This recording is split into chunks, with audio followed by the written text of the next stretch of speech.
Ici, l'histoire de la Meuse se raconte. Cet ouvrage 100% meusien est un almanach. Sorti à la fin du mois de décembre, il a pour mission de représenter la Meuse sous toutes ses facettes, en mettant à l'honneur des anecdotes, ses habitants et ses paysages. Plus édité depuis plusieurs années, cet almanach renaît sous une forme revisitée, mêlant tradition et modernité. Cet almanach, les gens se le sont appropriés tout de suite. On ne va pas lire un almanach comme on lit un roman, on va picorer dedans. Et donc chacun, à un moment donné, va retrouver quelque chose qui l'intéresse. Ce territoire a de la valeur, il est beau, on aime y vivre, mais il a aussi de la valeur parce qu'il a de la profondeur. Il a une profondeur historique, il a une profondeur artistique, littéraire. À l'intérieur, une multitude de découvertes, portraits de Meusiens inspirants, mise en lumière de producteurs locaux et chaque mois, un grand reportage dédié à un sujet emblématique de la région, avec parfois même des sujets plutôt atypiques. Je vois le patron et je lui dis « Mais vous vendez des poules ?» Il me dit bah oui, en ce moment, il dit j'en vends au moins 50 par semaine. Tout le monde veut des poules. L'objectif est de permettre aux habitants de s'identifier à travers ces histoires authentiques. Les photographies y jouent un rôle central. Cette année, un thème précis a été choisi pour guider les visuels et apporter une touche artistique qui capte l'essence du territoire. Le thème que j'ai choisi, c'était créateur et création. Et mon but, c'était de montrer des personnes qui font quelque chose de leurs mains sur le territoire meusien. Alors, j'ai pu rencontrer un luthier qui est à Bar-le-Duc, une céramiste, un souffleur d'art, une sculptrice. La création, c'est quelque chose qui me touche.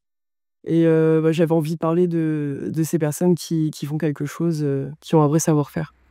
Pour concevoir cet almanach, Michel s'est imprégné des lieux emblématiques de la Meuse. Parmi eux, un bureau de poste à Bar-le-Duc qui, pour lui, mérite d'être mis en avant pour sa singularité et son histoire.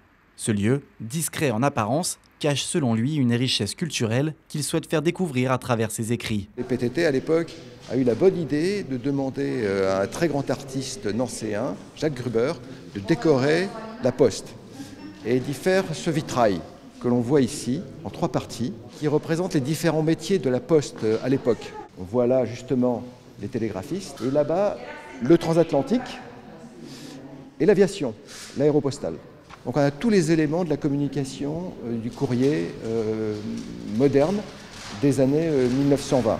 L'almanach séduit les Meusiens. Dans cette petite librairie de Bar-le-Duc par exemple, l'ouvrage semble trouver son public, preuve que ce format, pourtant issu du Moyen-Âge, répond encore aux attentes d'aujourd'hui.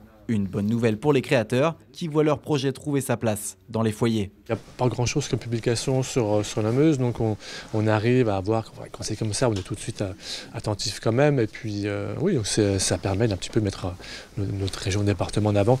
Des fois sur d'autres choses, on connaît la Meuse par rapport à Verdun 14-18, et il y a aussi d'autres choses qui se passent. Donc voilà, donc c'est un petit peu assez important quand même de mettre ça dès qu'il y a des publications. Les créateurs de l'almanach envisagent de poursuivre l'aventure.